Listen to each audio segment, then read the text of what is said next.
Donc je suis Sylvain Pralois, je suis lead gameplay programmeur à Arkane Studio.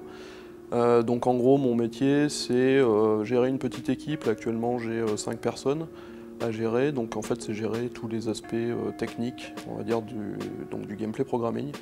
Donc gameplay programming c'est gestion, en tout cas pour ma part, c'est la gestion du joueur, des mécanismes de jeu, de l'interface. J'ai un parcours un petit peu atypique puisque j'ai un BTS électrotechnique en poche, donc rien à voir avec la programmation.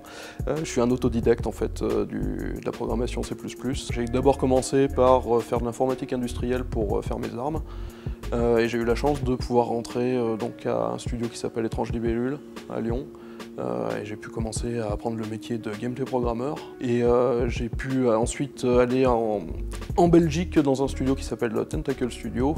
Et j'ai intégré Arkane juste après donc pour travailler sur des productions comme Dishonored et Dishonored 2. En fait, ce qui est assez marrant à Arkane, c'est on a ce qu'on appelle du gameplay émergent. C'est-à-dire qu'en fait, on a tout le temps des situations non prévues en fait, dans le jeu. Et c'est toujours assez drôle de voir genre, la feature qui est sortie sur Dishonored 1 de pouvoir attacher une mine sur un rat, de pouvoir posséder le rat et de faire exploser le rat au milieu d'un groupe d'ennemis. En fait, c'était absolument pas prévu. C'est quelque chose en fait, qu'on a découvert en implémentant la feature. En fait, on a découvert que ça marchait juste naturellement parce qu'on avait réussi à le coder de façon à ce que ça marche.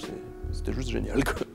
Alors quelqu'un qui commence juste, il peut se former assez rapidement, je pense à Unity par exemple. Donc il peut commencer par là, mais par contre je lui conseillerais de s'orienter très rapidement vers du C++, puisque dans des grosses productions c'est vraiment quelque chose de vraiment nécessaire. Il faut persévérer pour rentrer, c'est pas très facile de rentrer. Une fois qu'on est le pied dans l'industrie, c'est beaucoup plus facile. Le plus difficile, c'est d'y mettre un pied. Mais en fait, il faut persévérer, il faut faire des projets à côté. C'est vraiment le conseil que je donne aux jeunes, c'est faire des projets à côté, de ne pas juste attendre, juste de faire une formation. C'est vraiment travailler à côté, s'auto-former au maximum. Et en fait, c'est vraiment ce que les industries cherchent, c'est vraiment ce que les studios cherchent, c'est des jeunes vraiment très motivés, quoi.